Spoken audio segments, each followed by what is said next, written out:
Ever since I bought this truck, I felt like it's just needed some TLC, and I think today we're going to give it that.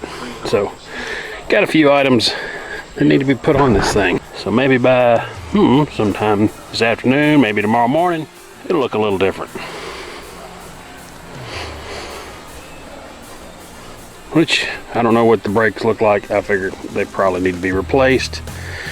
Fuel filter, engine oil, BDS leveling kit, new shocks, 35-inch tire, 20-inch wheel. And if I don't get something going soon, I'm gonna get wet, and all the stuff on my trailer there is gonna get wet. 10 o'clock in the morning, it's 90-something degrees. It's supposed to start raining, so hopefully it'll cool down, but man, it's freaking hot.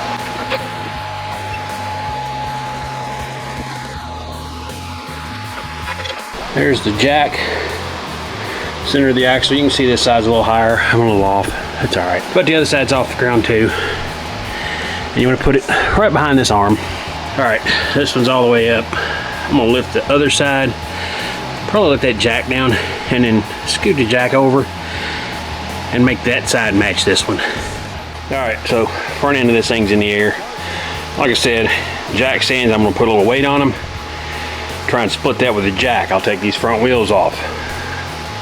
That should give me two different things. One, the jack stands a hold, but take a little bit of the stress off of them, because this is a heavy truck. Probably should get a better set of jack stands for this, but I'm poor too, so unless somebody wants to start buying me shit, I'm gonna do what I gotta do. So if anybody is interested, this is a 22mm plug nuts. My videos, you guys maybe even know this, generally, I make videos I'm doing. I'm learning as I'm going. Sometimes maybe I know what I'm talking about. Most time, I'm just full of shit. Oh, really? Trial and error, just like you would be at home. Sometimes I miss things. Now, this is something I've done, not on one of these trucks, but like you, I watch the videos, I look at different things.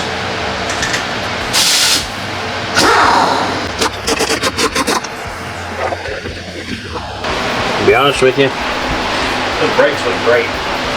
Then we'll put my brake set to the side, and I'll have them the next time I need to do brakes.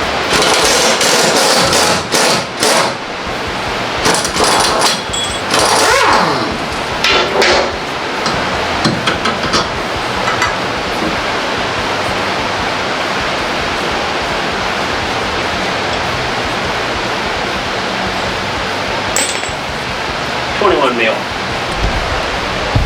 Right here. Brake line there. I'm gonna lower this thing a little bit.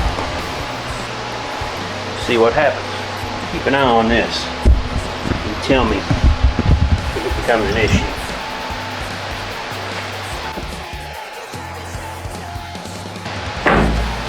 How's it looking? Alright, looks like there's about 13mm bolt. I'll feel better taking that off. Yes, it is 13 mil. Yeah, I grabbed 10 through 13 just to make sure.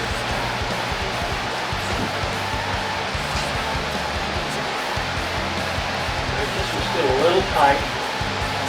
The other one's really, well, you can see it's actually pulled down. Not too bad. Yeah. Plenty of wiggle room all around it. Not on anything.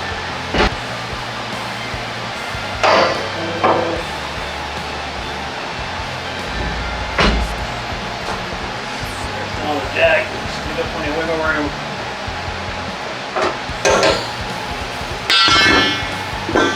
Save that, we don't need it.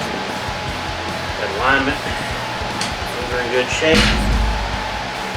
Let me get my lift. My lift is kitters. Alright guys, let's see what's in this kit.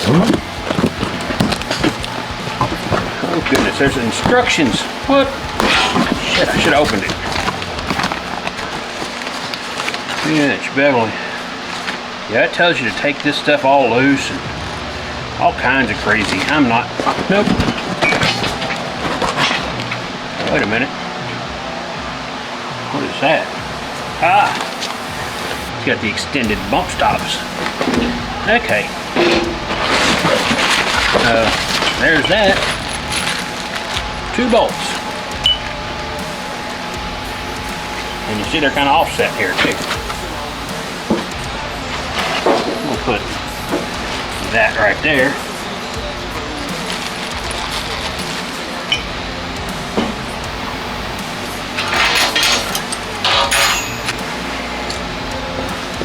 Alright, I do have a bolt up here. A bolt itself. And a 5/8 wrench, I think.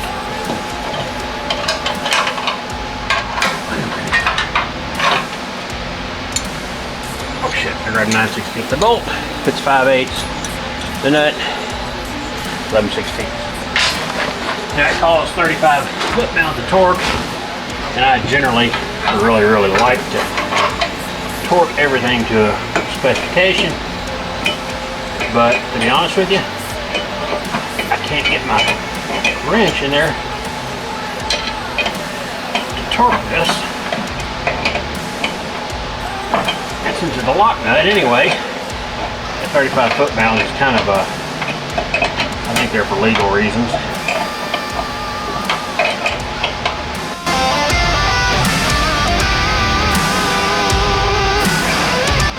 You're going to put this back up on there, just the way it came.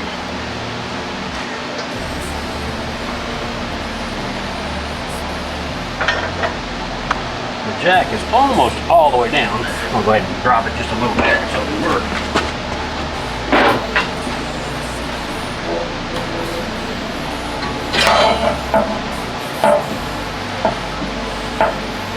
Alright. That'll be okay till we get the other side together, and I'll be able to start jacking this thing up. This is the driver's side. You notice your bushing is back here. You're going to use this weld seam. You're going to use the bolt to the right of this one. You go over to the passenger side, you're using the bolt to the left. So this front bolt, this empty bolt, goes forward every time. So when you put it in, it lines up with where the bushing pin here goes. You want that bolt lined up here, and you want the empty one forward of it. And that works basically as a roll on both sides. Actually, literally has a roll on both sides. Again, there's your bolt right here, there's your weld seam. So I'm ready to start jacking this thing up a little bit. Did so well last time. Keep track of me this time. Make sure I don't screw up. The footage you should be seeing right now is me taking these front shocks off. It was not easy. It was awful.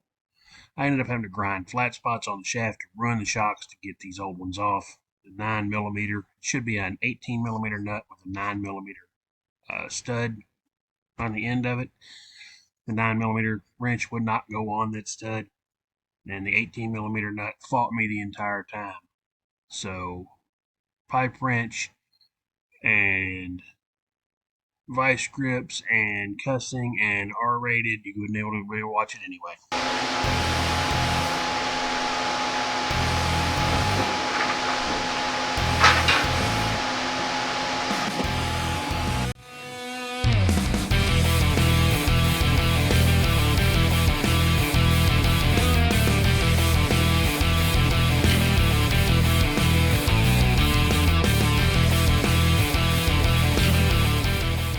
Let's get the front end done. So this is a 2-inch level going to a 295/65/20. All this from custom offsets. Honestly, I've been looking, man. I can't really beat their prices most of the time. I'm sure there's some people out there that can, and I probably should go to a local place and just talk to them. But I'm lazy and I get online and I do it. Apparently much easier on the rear. Wire brush these a little bit, and a little bit of crawl. That is a 9mm box end on the top half of it, and with an 18mm wrench you broke this thing loose. I'm gonna tell you, much simpler rear. Don't know why the front gave me such trouble, but it came off extremely tight both sides. Maybe because I didn't clean up the threads good and I got a little something in them. That's my fault. One thing about these shocks is the bushings in them are not in them whenever you get them. So you get to press them in yourself. Well, that's perfectly fine if you have a small press or something like that to go with it. Got this little 12-ton Harbor Freight press. Makes it very, very simple. Alright, a little bit of lube on this thing. And if you don't have lube, spit on it. We all know that works, right?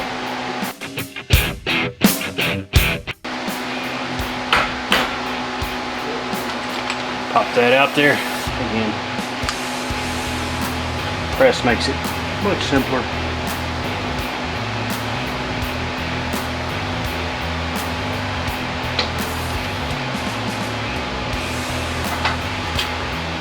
There you go. And everything else goes on the truck. And on these, it's a 3/4 with an 11/32 top on it. Yeah, and I even got the very most important sticker. I'll torque down, spread out just a little.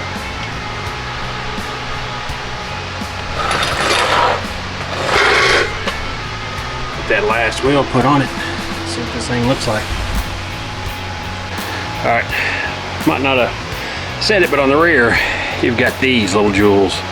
Those are basically holding the caliper or the rotor on at the factory, so when they put the calipers on, you know, the rotors are sitting nice and straight and they're not bumbling with them. Thing is with the aftermarket wheel, and you can see I put that one on, it's actually sits flat, so anything like this is actually going to hold the wheel out and the other ones are hold in, so it could actually cause an imbalance. I mean, 2-inch level sitting on 35s. I think that's about as good a stance as you could ask for.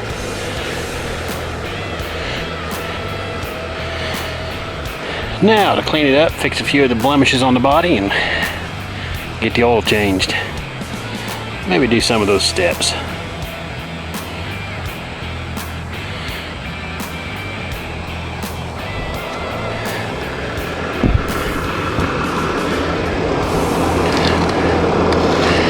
And you know the best is, look, you can see the sticker on that shock.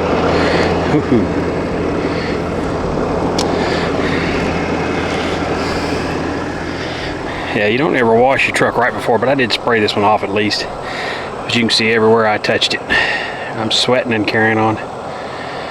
Yeah.